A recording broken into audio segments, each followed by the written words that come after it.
So you're living in a country that doesn't even spend dollars, and then you're thinking about how to make $1 million when you've not even made $1 million in your local currency. Are you a joke?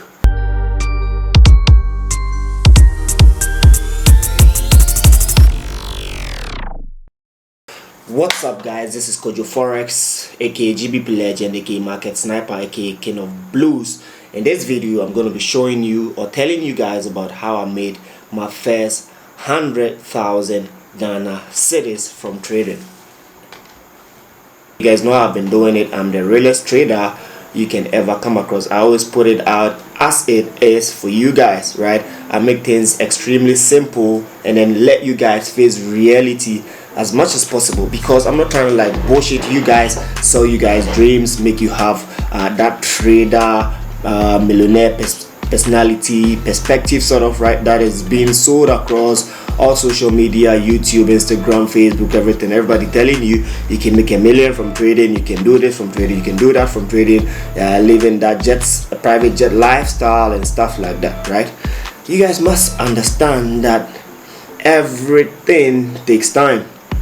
Everything is a build-up. You cannot just sleep, wake up and think that okay, today I'm a millionaire, when you've not even made your first $100, first $1,000, first $10,000, first $100,000. How can you start dreaming about your first $1 million, right? So I'm going to share with you guys how I made my first 100,000 Ghana Cedis, right? Because of course, before you can make $1 million in dollars, you should be able to make $1 million in Cedis before you would upgrade to that level. So this is how I've always had my thought process, right? You guys know the dream that I've always told you guys about, the dream that is always under my Instagram post, the millionaire by 30 dream, which I'm still building, and I know I'm going to definitely get there before I hit that, right? But I'm going to explain to you my millionaire by 30 concept. My millionaire by 30 is a millionaire in assets, but millionaire in physical cash. Because my 100,000 Ghana Cedis wasn't my 100,000 Ghana Cedis in assets, but my 100,000 Ghana Cedis in physical cash.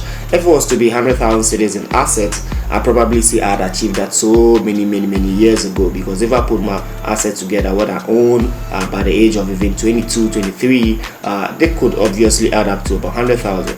Right, so I achieved my first 100,000 Ghana Cedis just around the age of 24, 25, thereabout. Right, about 24. Yeah, I was probably around 24 years when I hit my first 100,000 Ghana Cedis that I physically saw in my bank account. That year I have 100,000 Cedis sitting in my bank account. So that was a little after I had finished my national service and I was still hustling up, right? So let me share the story with you. So I'd come to a very difficult point in my life, right? I mean, in life we all face challenges, we all face problems, we all face situations that sometimes we can end up wrapping our head around, right? So difficult situation that sometimes you end up even wanting to give up in everything you do, right? So I'd got to that point where things were extremely difficult. I mean, I wasn't really being able to do the things that I wanted to do. All my careers were flopping. All the things that I decided to fully do, or the way I anticipated life to be after school, right? Because I went to the best schools, I read the best programs, so I thought after school life would just be flourishing. Best everything I do is just gonna just pick up like that. But it ended up not really working like that. You know, I had disappointment, I had failures, I got rejected several times in so many things that I wanted to do, right? And then family wasn't knowing what I was doing with my life anymore, because you're done with accounting. Everybody's expecting that you'd go to find a job, probably a banking job, an auditing firm, any other thing, but you're always at home on your computer, on your laptop, and then nobody knows what you're doing. And you know how things are being judged these days in society. When a youngster is always on their laptop and then they're stuck in their room, obviously everybody thinks this person is doing a shady thing. Probably they're just doing internet fraud and stuff like that, right? So nobody really knew what I was up to all those years that I was actually perfecting my craft, trading, learning new skills, learning how to be like the sniper trader that I am today. So all those years I was stuck in the room. My dad would usually come around.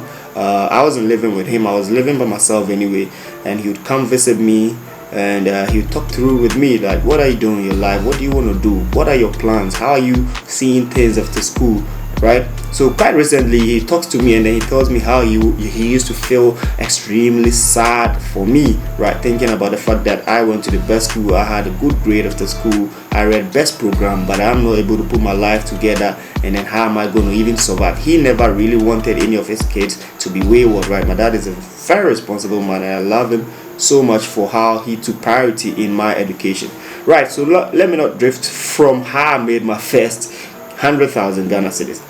So like I was telling you, I'd come to a very difficult crossroad in my life. I had no money with me, I was literally broke, right? But I had a couple of good friends, right, who were so good with me in terms of like supporting me. They would literally give me some money, right? Because in difficult times when they have also come to that point, I also support them. So I have just few friends that few people that I would literally call like friends. So I had one of them literally see that I was going through a difficult time. I never really asked this friend for money, right?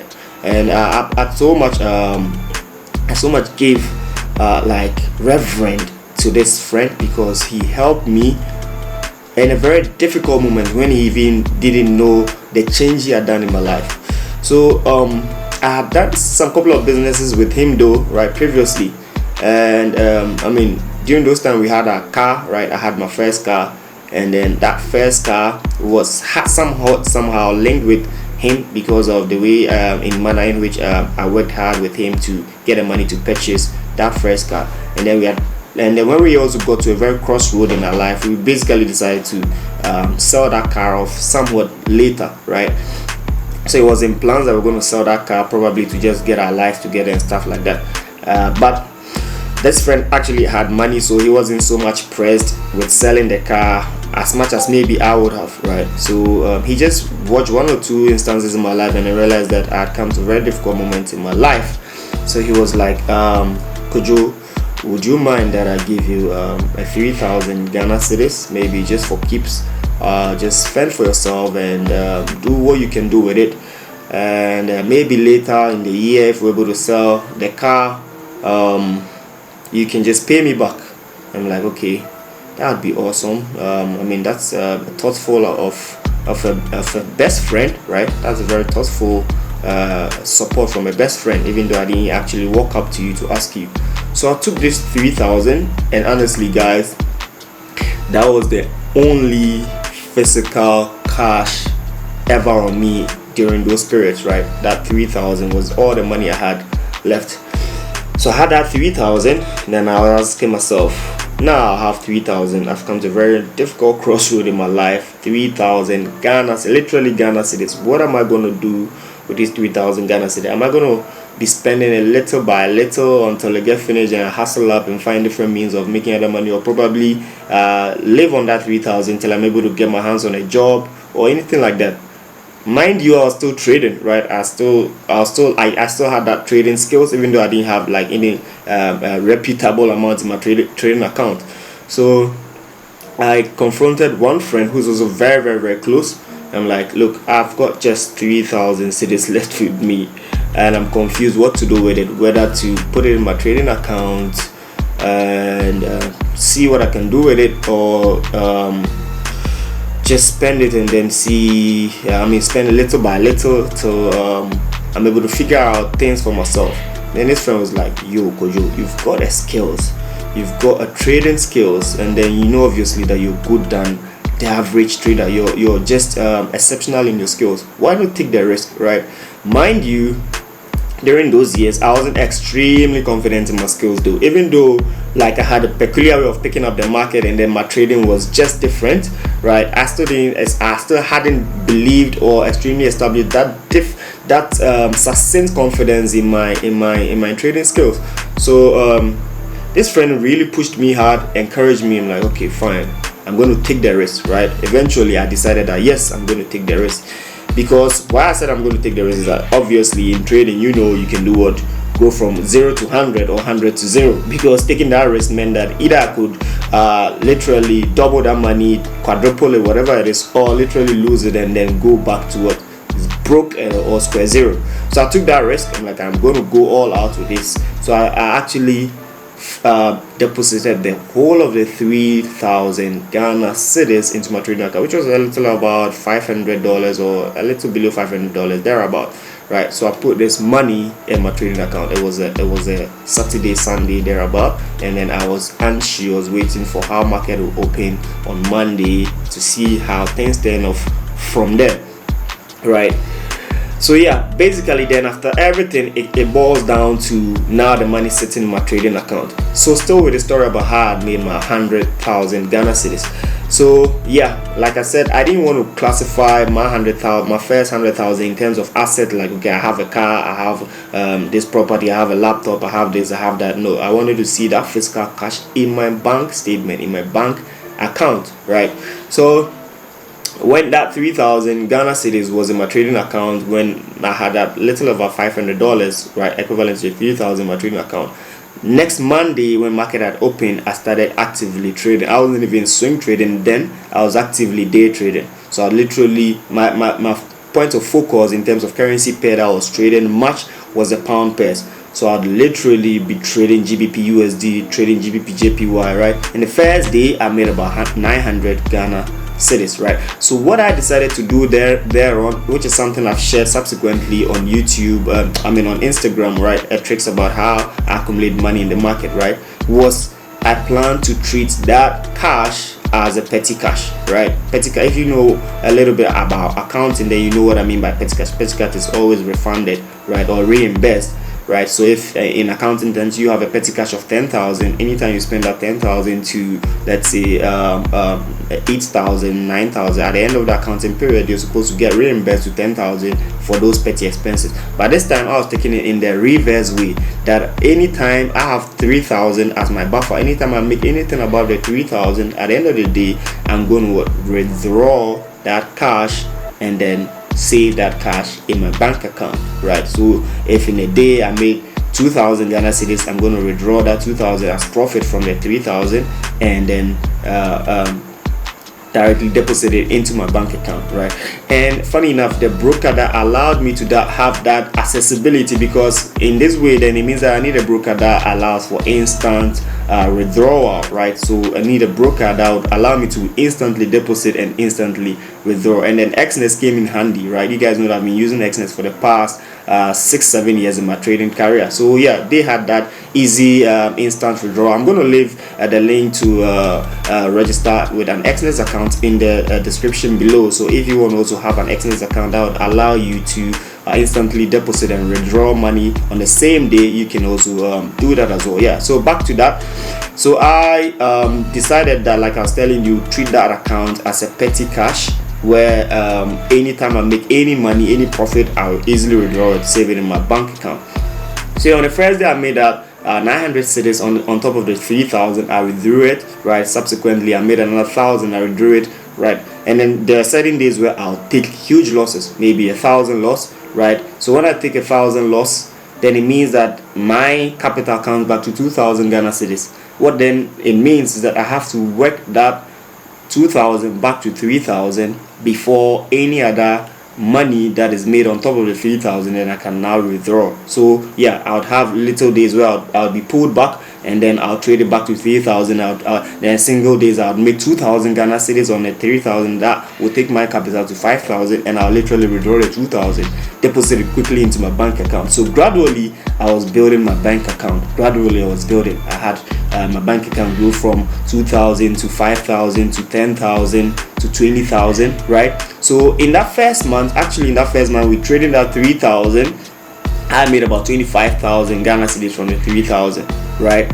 And then I was like extremely excited about the fact that I took this challenge and I've been able to make or accumulate this capital in a single month. So I had literally saved every bit of dime that I made from the trade, and I was extremely frugal with my spending. I wasn't extravagant. I wasn't going out with friends. I wasn't drinking in parties and stuff like that. I was very disciplined with my spending, because I know that for you to be able to accumulate cash and be able to like make meaningful money, you need to extremely disciplined with your spending or expenditure while your income grows or income increases. Yeah, So in the first month I made an impressive gain, right? And then people that knew what I was doing were literally impressed with my result. I mean, close friends, close influential people. So they started like investing in me, right? I'd get people from abroad that I would have communication with and tell them what I've been able to do. Say that, yo, that's a good impressive thing. So can you trade this 10,000 with us and let's see how it goes, right? Can you trade this 5,000? Can you trade this 10,000? Can you trade this 15,000? Can you trade this 20,000? Right? So I had people just literally giving me money to trade for them, and then people literally also giving me their trading accounts also trade for them. So in that sense, what I wanted to do there on was to use that as a leverage, right? While I'm trading my account, which had literally still sitting at 3,000, and then always withdrawing every profit that I made from it, I would also be trading with the same trades and same processes, these individual accounts from these different people, and any money that I got from there as well, I'm going to deposit it directly into my bank account. So yeah, there and there on, I was still trading my account, trading people's account, right? But yeah, let me just chip in this, that if you want to take that shortcut of how to make the 100,000, you must probably think of yourself being a good trader, extremely good trader, before you want to take other people's money or let other people invest in you, because there are two things that can happen. You can either succeed or bring your trading career to a total crash, or you may end up even having a legal issue when you're able to when you not take care and then you blow somebody's money, hard-earned money, right? So you should be careful with that point anyway. But I believed in myself. I mean, I'd gone through previous experiences that I shared in my first YouTube video with you guys, where I blew people's money, close friends though, and then some of them I helped them and then gave it back to them. But through all those experiences, I knew what to do and how to manage trading accounts and then funds from people, right? And then I had built my skills and knowledge in the market extremely well, that I understood risk management and how to just trade myself back into profit and all those things. So yeah, I wasn't really scared about when those people didn't matter to give me their money to also use that as a supplementary trading account to also trade and make profit, right? So there and there on, gradually I was trading, saving up. I had my first 50k in my trading account, in my bank account, I mean, right? 60k, 70k, 80k, and then literally I was sitting at a point of 98,000 Ghana Cedis, literally in my bank account, right? And that was last 4 or 5 years, June thereabout. That very first time that I made that amount was still in the middle of the year thereabout. I was extremely excited. I couldn't believe I had been able to do this, right? So I was asking myself that I'm literally 2,000 Ghana Cedis shy away from 100,000 Ghana Cedis in physical cash, not in assets, and then it belongs literally to me at this very young age, right? I know how people struggle to make even 1,000 cedis, 2,000 cedis, 10,000 to 20,000. I know a lot of people, a lot of youth that have less than 10,000 cedis sitting in their trading account, right, or in their bank account or wherever they are saving in, right? So I knew how extremely well I had done with myself to be able to have that amount of money sitting in my bank account at that age, right? So I was $2,000 shy away from that, and then indeed I was able to trade, make some movements, 1 or 2 things, and then I had that 2,000 cedis to top it up, and then eventually I saw 100,000. At the first day I deposited that 2,000 plus in my bank account. Then the bank sent me a notification, text notification that this is your current balance, right? So I literally drove to an ATM first and I slotted in my ATM card to see if indeed that 100,000 is going to reflect, and then indeed the 100,000 reflected, right? I was wowed. And then I drove off from there to the bank and then requested for my bank statement, so that I literally hold my bank statement and then see that indeed I have 100,000 cedis sitting in my bank account. Yeah, so that basically goes on to share with you the means or the process in which I went through to make my first 100,000 Ghana Cedis, right? you know that from the way I shared this story, I told you guys before you can make $1 million, you should be able to make 1,000, you should be able to make 10,000, 100,000 before you think about what $1 million. And then when you're dealing with a currency which is not dollars in your local currency, think about making $1 million in your local currency before you think about making $1 million in dollars. So I went through that journey to make $1 million, and then I'm still going through that journey to make my first $1 million in dollars, not in assets or net worth, but in physical cash sitting right in my bank account. And obviously you guys are going to see me do that before the age of what, 30 years. Currently I'm 27, so you literally know that I have 3 more years to hit that mark, right? So yeah guys, I believe you guys got motivated with this, and then you've had an insight into how much my first 100,000 Ghana Cedis. If you like this video, obviously you need to like it, share with your friends, right? Get inspired with it. Also don't forget to like and subscribe to this channel, and also click on the notification bell, so that anytime I upload a new content you will be notified that KOJOFOREX has uploaded a new content. Also don't forget to link up with me on all social media platforms, Facebook, Instagram, Twitter, wherever you are, at KOJOFOREX. My name is only KOJOFOREX, the only KOJOFOREX on Instagram, the only KOJOFOREX on Twitter, and then the only KOJOFOREX on Facebook. No underscore, nothing, no KOJOFOREX1. That is simply KOJOFOREX. Also don't forget to click on the link in the description to join the KOJOFOREX Telegram community, where I've been doing enough wonders there for free, literally for free. We currently have about 11,000 people in that community. I'm looking for that community to grow to 20,000, 30,000, even 100,000 in the near months to come, right? So incredible things going on there. I share free signals, free trade signals, 1 to 3 trade signals every week for free for the community members, and I organize symposiums and training sessions, and then just basically an open session to talk about trading wise. And then I also usually have Instagram live sessions where I share insightful content about market and then how to think about the market, so that will be helpful to you. So yeah, basically if you liked everything that I'm doing and then you want to encourage it, share it, and then subscribe to this channel like I've said. And then yeah, basically peace out guys.